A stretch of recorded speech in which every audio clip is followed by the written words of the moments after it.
We just had a very interesting Nintendo Direct. So I just want to talk about the highlights of that Direct that just happened there. And man, there were a lot of different things, but what really stood out to me were a few things.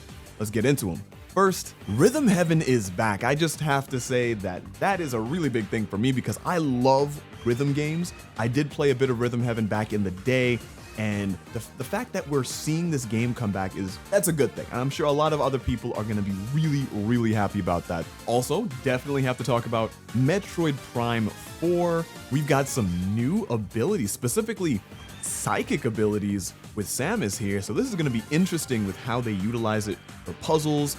And then also, how is that going to impact the gameplay with battles and so on, right? They did show that you can guide Samus's missiles and gunfire with her mind. So what else will they do with that concept? That's going to be really cool to see. And then also, this is a more of a tangential thing, Psychic Samus for Smash 6.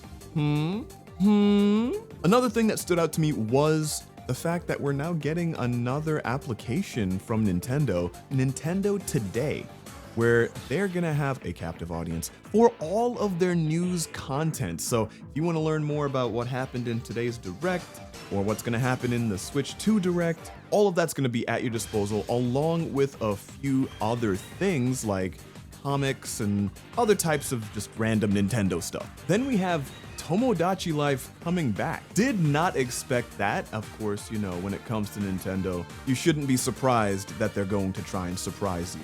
So that's what happened today. Tomodachi Life coming back. This is going to be an interesting one. It's a very zany and wacky kind of game. Doesn't really have any big story to it. It's just you jump in, you have some fun, you do some weird things with your friends or by yourself. Don't take that the wrong way. And you just have a fun time. Looking forward to seeing what they do with Tomodachi Life and how people are receiving it, or how people will receive it. Pokemon ZA also got a nice showcasing there, where we got to see some more information about not just the wild zones and what you can do in them, but battle zones. Because in Lumio City, things are different between day and nighttime. In the day, you can go out, catch Pokemon, have a good time, blah, blah, blah. When nighttime comes, that's when the trainers come out to play. And specifically during a tournament that they're going to be having called the ZA Royale, where you start out at rank Z and you try and make your way up to rank A. So another announcement that wasn't specifically a game announcement was the new virtual game card feature. So this one seems like a peculiar one.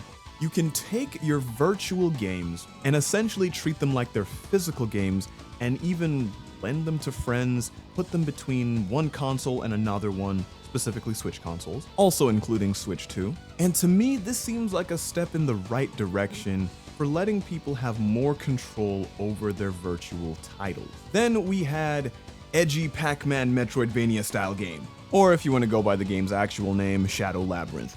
So this one looks really cool. It's super wild and out there. You get essentially Pac-Man powers to traverse this really scary looking landscape, defeating enemies, taking their powers by, of course, consuming them.